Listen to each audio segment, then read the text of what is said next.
പൊതുവിദ്യാഭ്യാസ വകുപ്പ് മന്ത്രി. സർ, നമ്മുടെ സംസ്ഥാനത്തിൻ്റെ രൂപീകരണത്തിന് ശേഷം നമ്മുടെ സംസ്ഥാനം ഏറ്റവും കൂടുതൽ നേട്ടങ്ങൾ കൈവരിച്ച, എല്ലാവരാലും അംഗീകരിക്കപ്പെട്ട നേട്ടങ്ങൾക്ക് കാരണക്കാരായ ഒരു മേഖലയാണ് സർ നമ്മുടെ വിദ്യാഭ്യാസ രംഗം. വിദ്യാഭ്യാസ രംഗത്തെ സംബന്ധിച്ചിടത്തോളം ഇന്ന് നമുക്കറിയാം വലിയ മാറ്റങ്ങൾക്ക് വിധേയമായിക്കൊണ്ടിരിക്കുന്നൊരു മേഖല കൂടിയാണ്. നിരന്തരമായ കണ്ടുപിടുത്തങ്ങളും ഈ കാലഘട്ടത്തിൻ്റെ ആധുനികമായ മുന്നേറ്റങ്ങളും ശാസ്ത്ര സാങ്കേതിക പുരോഗതിയും ഒക്കെ ഏറ്റവും നന്നായി പ്രതിഫലിക്കേണ്ടത് വിദ്യാഭ്യാസ മേഖലയിലാണ്. സർ, ഇവിടെ ചർച്ചയിൽ പങ്കെടുത്തവരും ചൂണ്ടിക്കാണിച്ചത് ഈ നമ്മുടെ വിദ്യാഭ്യാസത്തിൻ്റെ ഗുണനിലവാര തകർച്ചയിൽ നമ്മൾ ആശങ്കപ്പെടണം എന്നുള്ളത് തന്നെയാണ്. ആയതിന് പദ്ധതികൾ ഉണ്ടാകണമെന്നുമാണ് ഇപ്പോൾ ശ്രീ ആര്യടൻ ഷൗക്കത്ത് തൻ്റെ സംസാരത്തിൽ ഇവിടെ അത് ചൂണ്ടിക്കാണിക്കുകയുണ്ടായി. സഹായികളെ വെച്ചും മറ്റും പരീക്ഷ എഴുതുന്നതിൻ്റെ പ്രതിസന്ധികളൊക്കെ പറഞ്ഞു. അത് ചില പ്രത്യേകമായ സാഹചര്യത്തിൽ ചില ഇളവുകൾ അനുവദിക്കുന്നതാണ്. അതിൻ്റെ ദുരുപയോഗം ഒരു പക്ഷേ ഉണ്ടായിരിക്കാം. എന്നിരുന്നാലും അതൊരു ഘടകം മാത്രം. ഏതായിരുന്നാലും നമ്മുടെ വിദ്യാഭ്യാസ രംഗത്ത് ഇന്നത്തെ വിദ്യാഭ്യാസ സമ്പ്രദായം കൂടുതൽ കുറ്റമറ്റതായി മുന്നോട്ട് കൊണ്ടുപോകാൻ നമ്മൾ ബാധ്യസ്ഥരാണ്. കാരണം കഴിഞ്ഞ കാലങ്ങളിലെ പോലെ നമ്മുടെ കുട്ടികൾ മത്സരിക്കുന്നത് ഈ സംസ്ഥാനത്തുള്ള കുട്ടികളോട് മാത്രമല്ല. ഇന്ന് ഒരു ജോലിയുടെ കാര്യത്തിലായിരുന്നാലും അതുപോലെ തന്നെ ഉയർന്ന വിദ്യാഭ്യാസത്തിൻ്റെയും പരീക്ഷയുടെയും ഒക്കെ കാര്യത്തിലായിരുന്നാലും അവർ മത്സരിക്കേണ്ടി വരുന്നത് ലോകത്തെ മറ്റു കുട്ടികളോട് കൂടിയാണ്. അപ്പോൾ അതുകൊണ്ട് തന്നെ നമ്മളുടെ വിദ്യാഭ്യാസ മേഖലയിൽ പ്രത്യേകിച്ച് സെക്കൻഡറി തലം വരെ ഗുണനിലവാരം ശക്തിപ്പെടുത്തുന്നതിനുള്ള പുതിയ ആശയങ്ങളും നടപടികളും ഉണ്ടാകുമെന്ന് തന്നെയാണ് ഞങ്ങളുടെ ഒരു ആദ്യമായിട്ടുള്ള ആ കാര്യത്തിലുള്ളൊരു തീരുമാനം. പിന്നെ ഇവിടെ സാദത്ത് ചൂണ്ടിക്കാണിച്ച മറ്റൊരു സംഗതി, വിദ്യാഭ്യാസ രംഗത്ത് കുട്ടികൾക്ക് നന്മകൾ പറഞ്ഞു കൊടുക്കാൻ ഓരോ ഹവറിലും ഒരു 5 മിനിറ്റ് ഓരോ പീരീഡിലും അത് ഉപയോഗപ്പെടുത്തണമെന്നാണ്. അത് അങ്ങനെ കഴിയുമോ, അതല്ലെങ്കിൽ ആഴ്ചയിൽ ഒരു പീരീഡ് തന്നെ അതിന് വെക്കാൻ പറ്റുമോ എന്നൊരു ആലോചനയാണ് ഞങ്ങളുടെ ഭാഗത്തുള്ളത്. കാരണം ഇത് പലരും മുന്നോട്ട് വെച്ചൊരു നിർദ്ദേശമാണ്. പൊതു ഇടങ്ങളിൽ കുട്ടികളുടെ പെരുമാറ്റം, അതുപോലെ തന്നെ കുറേ കൂടി ഒരു മര്യാദ പാലിക്കേണ്ടതിൻ്റെ ആവശ്യകതയൊക്കെ നമ്മുടെ പുതിയ കുട്ടികൾക്ക് പറഞ്ഞു കൊടുക്കാൻ പാഠ്യപദ്ധതിയുടെ ഭാഗമായിട്ട് തന്നെ ഒരു സംവിധാനം ഉണ്ടാകണം എന്ന് സൂചിപ്പിക്കുകയുണ്ടായി. സാധാരണ നമ്മൾ വിദ്യാഭ്യാസത്തെക്കുറിച്ച് പറയാറുണ്ട്, ഭൗതിക ശ്രേഷ്ഠതയോടൊപ്പം ധാർമ്മിക ശ്രേഷ്ഠതയും കൈവരിക്കുമ്പോഴാണ് വിദ്യാഭ്യാസം അർത്ഥപൂർണമാകുന്നത്. രവീന്ദ്രനാഥ ടാഗോറിൻ്റെ പ്രയോഗമാണത്. ഭൗതിക ശ്രേഷ്ഠത കൊണ്ട് മാത്രം കാര്യമില്ല, നമ്മൾ ധാർമ്മിക ശ്രേഷ്ഠത കൂടി കൈവരിക്കണം. അപ്പോൾ ഇവിടെ നേരത്തെ ഗതാഗത മന്ത്രി പറഞ്ഞ റോഡ് ട്രാഫിക് ഇഷ്യൂ വരെ, റോട്ടിലൊക്കെ ഉണ്ടാകുന്ന ബഹളങ്ങൾ, അച്ചടക്ക പെരുമാറ്റമില്ലായ്മ, ഇങ്ങനെയുള്ള ഒരുപാട് പൊതു സംഗതികളുണ്ട്. അപ്പോൾ ഒരു പബ്ലിക് എത്തിക്സിനെ കുറിച്ചുള്ള പരാമർശങ്ങൾ നമ്മളുടെ വിദ്യാഭ്യാസത്തിൻ്റെ കൂടി ഭാഗമായിട്ട് വരണമെന്ന് ഞങ്ങൾ ആഗ്രഹിക്കുന്നുണ്ട്. അതിന് പറ്റിയ പാഠ്യപദ്ധതികൾ അല്ലെങ്കിൽ അതിന് പറ്റിയ ഒരു സംവിധാനം പഠനത്തിൻ്റെ ഭാഗമായി കൊണ്ടുവരാനും ആഗ്രഹിക്കുന്നു.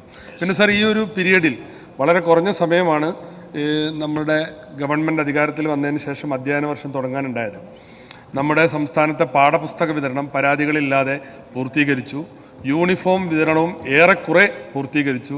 പ്രവേശനോത്സവങ്ങൾ സർ നല്ല രീതിയിൽ നമുക്ക് സംഘടിപ്പിക്കാൻ സാധിച്ചു. ഇവിടെ നമ്മുടെ ആഭ്യന്തരമന്ത്രി പറഞ്ഞ ലഹരിക്കെതിരായ പോരാട്ടം, അതിൽ ഈ സംസ്ഥാനത്തെ കുട്ടികളെയും ഞങ്ങൾ പങ്കാളികളാക്കി. 1 മില്യൺ തൂഫാൻ ഗോൾ, ഇപ്പോൾ പ്രത്യേകിച്ച് ഒരു വേൾഡ് കപ്പിൻ്റെ പശ്ചാത്തലത്തിലാണല്ലോ നമ്മളുള്ളത്. 1 മില്യൺ തൂഫാൻ ഗോൾ എന്ന് പറഞ്ഞ് ഓരോ സ്കൂളിലും ഗോൾ അടിച്ചിട്ട് അതൊരു ഡാഷ്ബോർഡിൽ എൻട്രി ചെയ്യുന്നൊരു സംവിധാനം ഇട്ടു. ഞങ്ങളതിന് കൊടുത്ത സമയം ജൂൺ 12 മുതൽ ഓഗസ്റ്റ് 20 വരെയായിരുന്നു. പക്ഷേ സന്തോഷകരമെന്ന് പറയട്ടെ, ഇന്നലെ മിനിയാന്ന് ജൂൺ 25 തന്നെ 1 മില്യൺ ഗോൾ, 10 ലക്ഷം ഗോൾ നമ്മുടെ സംസ്ഥാനത്തെ കുട്ടികൾ ഈ ലഹരി വിരുദ്ധ പോരാട്ടത്തിൻ്റെ ഭാഗമായി അടിച്ചു കഴിഞ്ഞു എന്നുള്ളതാണ് സർ ഇവിടെ നമുക്ക് കാണാൻ കഴിയുന്നത്. പിന്നെ ചർച്ചകളിലൊക്കെ വന്നൊരു സംഗതി രാവിലത്തെ ചോദ്യോത്തരവുമായി ബന്ധപ്പെട്ടത് തന്നെയാണ്. +1 പുതിയ ബാച്ചുകളെക്കുറിച്ചാണ്.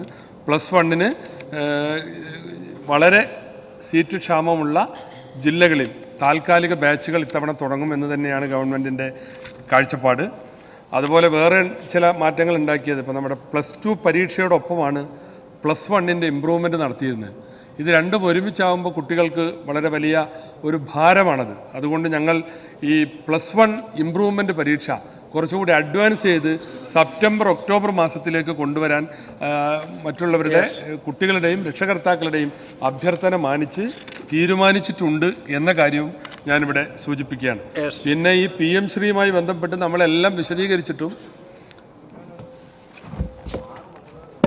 +1 അഡ്മിഷനുമായിട്ട് ബന്ധപ്പെട്ട് എനിക്ക് തോന്നുന്നത് ഏറ്റവും കൂടുതൽ സീറ്റ് ക്ഷാമം പ്രശ്നമുള്ളത് ഇപ്രാവശ്യം പാലക്കാട് ജില്ലയിലാണെന്നാണ് എനിക്ക് തോന്നുന്നത്, മലപ്പുറം ജില്ലയേക്കാൾ കൂടുതൽ.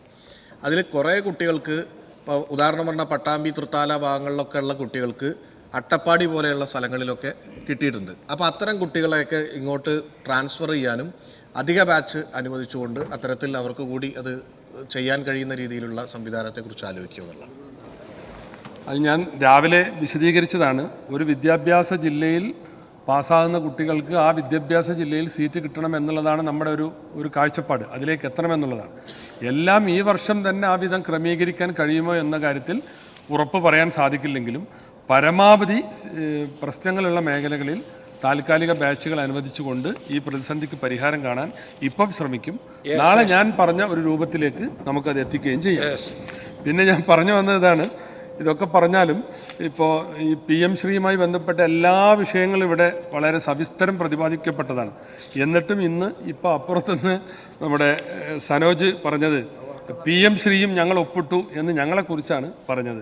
കൊണ്ടു നടന്നതും നീയേ ചാപ്പ, കൊണ്ടുപോയി കൊല്ലിച്ചതും നീയേ ചാപ്പ എന്ന് പറഞ്ഞ പോലെ എല്ലാ പണിയും PM ശ്രീയുടെ കാര്യത്തിൽ നിങ്ങളാണ് ചെയ്തത്.